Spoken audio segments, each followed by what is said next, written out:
Hey everyone, me Kevin here. In this video, I'm going to break down what Joe Biden just said in his first interview post-election night. Let's go through this bit by bit. I have shortened this clip to, in my opinion, the most salient points. We'll talk stimulus, Biden's first 100 days, some of his priorities. Let's get right into it and let Biden do the talking here. Just remember that Black Friday coupon code does end for the amazing programs on building wealth down below. Stocks, real estate, money psychology, YouTube. Check it out. And make sure to email me for a bundle code at kevin@mekevin.com. All right, here we go.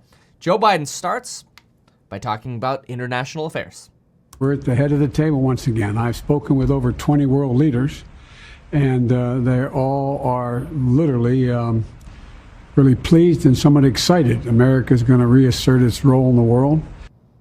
Now, this is something that Joe Biden has mentioned a few times, even before election night, that Joe Biden's expectation is, hey, we're going to rejoin the World Health Organization. We're going to be a part of the World Trade Organization. We're going to work closer with countries. The biggest impact that I think we can expect here, there are going to be many, many micro impacts, but the biggest one I think is going to have to do with China.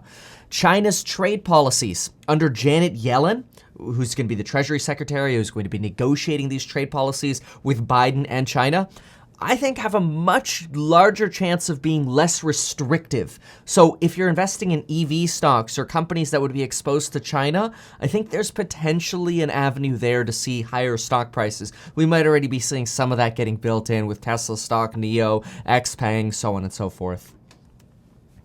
Have you considered, for the sake of national unity, selecting or nominating a Republican, someone who voted for President Trump?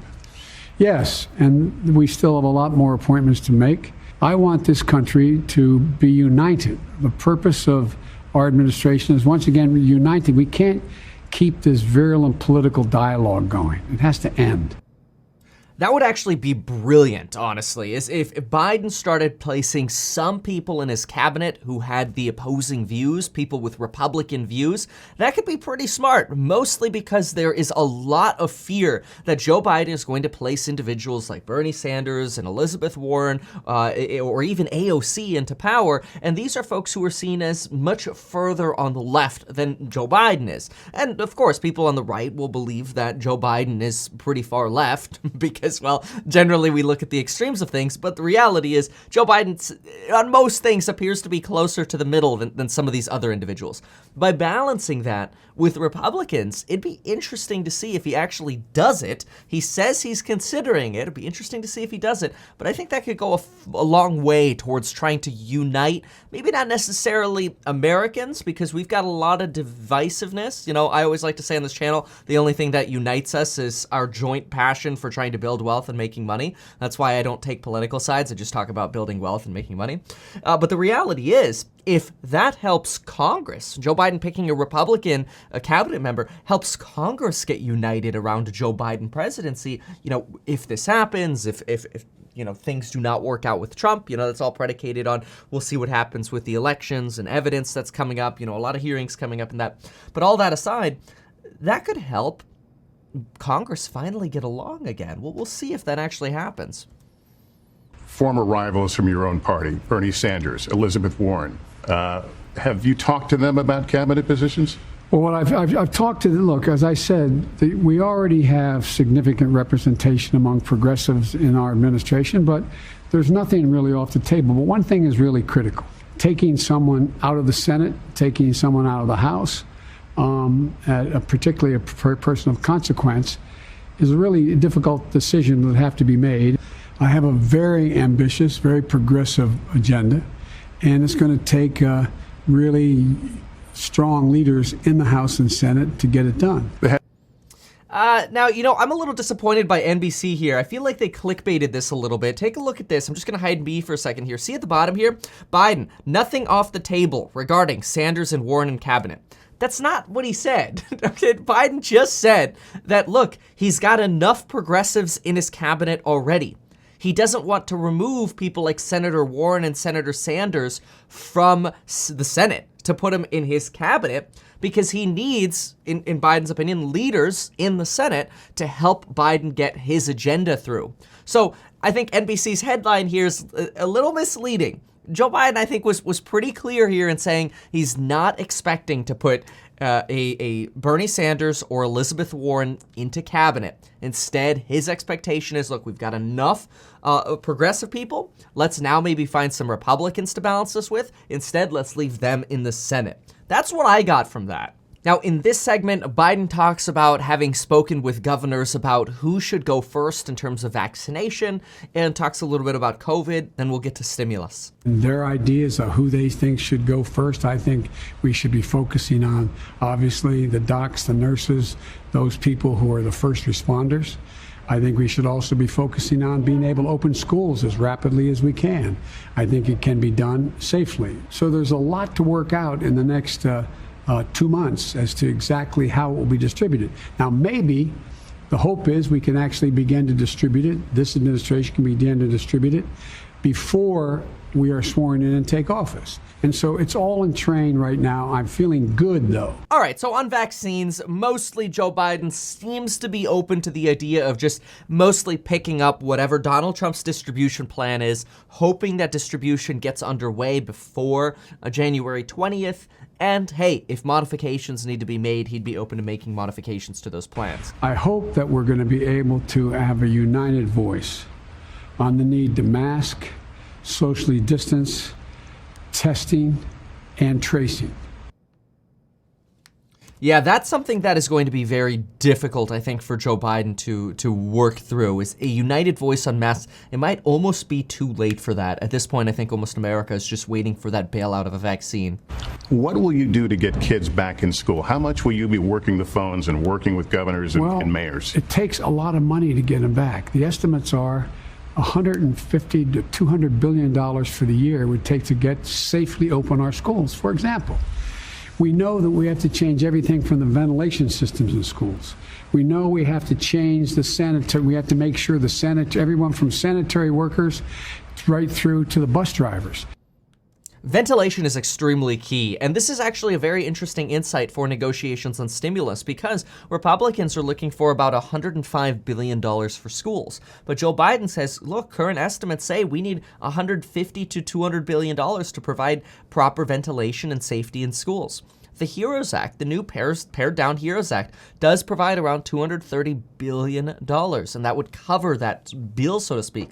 But so far, Republican priorities have been keeping school funding to under $105 billion. You've got schools closed right now in places where restaurants are open. Are our priorities correct? I think we should be able to do both. But look, I'm very concerned about the schools. And for example, I was on the call yesterday, was Mayor de Blasio, the largest school district in the country. He is in a position where it costs tens of millions of dollars to be able to safely open the schools. So there's a lot we can do, but it is the single best expenditure of our dollars we could engage in now is to provide for these kinds of protection. Not only protective gear, but the PPP, meaning the ability to allow businesses and other operations to be able to open and have the wherewithal, the financial aid to open safely. It's a big statement right there. Biden is a big proponent of PPP funding, which is something that Republicans are huge on in support of. That could be a very good conduit for Biden joining with Republicans in the Senate to finally get stimulus done. What are your priorities going to be on those first days? Some of it's going to depend on the kind of cooperation I can or cannot get from the United States Congress.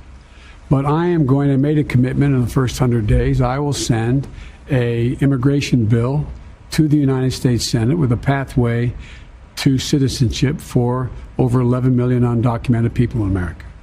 I will also be moving to do away with some of the, I think, very damaging executive orders that have significantly impacted on making the climate worse and making us less healthy, from methane to a whole range of things the president has done, as, in my view, has eviscerated the EPA, the Environmental Protection Agency. There's also things that I want to do that relate to the ability to make sure we get immediate assistance to state and local governments to keep them from basically going under. So it's going to be, instead of what in a normal circumstance you'd set your priorities, there's multiple things that are going to have to be taking place at the same time. But the most important thing, I think, is while we try to do all of this, focus on those folks who are always, when crisis hits, they're the first one hit, and when recovery comes, they're the last one in. That's basically minority communities who've been hurt very badly.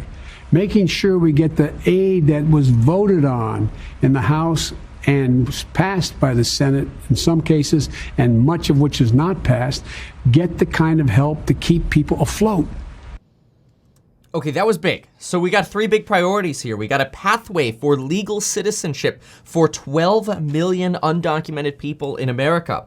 Yeah, which, with the jobless claims the way they are right now, I think we've got a lot of people competing for jobs. And so getting the economy back at the same time is going to be very important. That is where a second priority of Joe Biden's is relief for people who are specifically hurt the most. We've heard Joe Biden say many times already in the past few weeks here that Joe Biden is a big fan of immediate relief for renters, homeowners, unemployed, working families, aka providing direct stimulus payments to individuals and working families, specifically making sure that minority families and women who have been disproportionately affected by this pandemic get the proper support they need.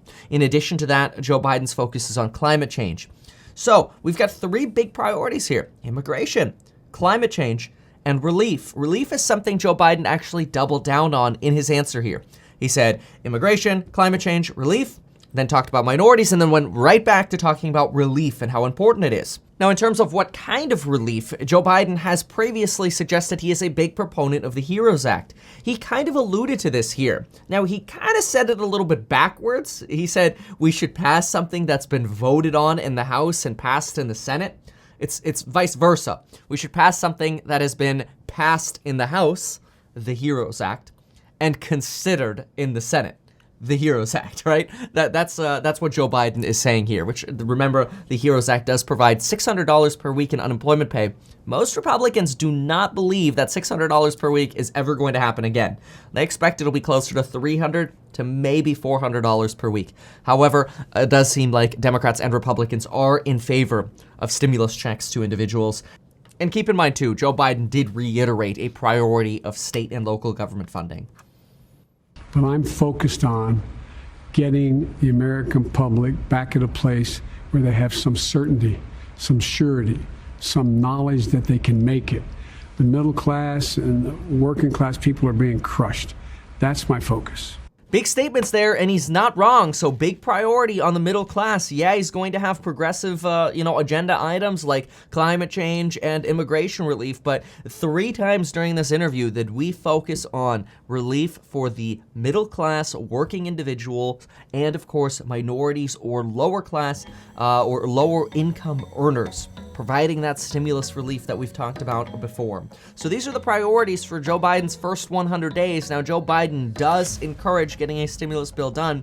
During the lame duck, he's been pressuring Democrats to take a smaller bill privately, but in public has been saying, no, we need the full-on HEROES Act. So we'll see how this develops. Hopefully y'all have a wonderful Thanksgiving. Make sure to take advantage of that Black Friday coupon code down below. And folks, we'll see you again soon.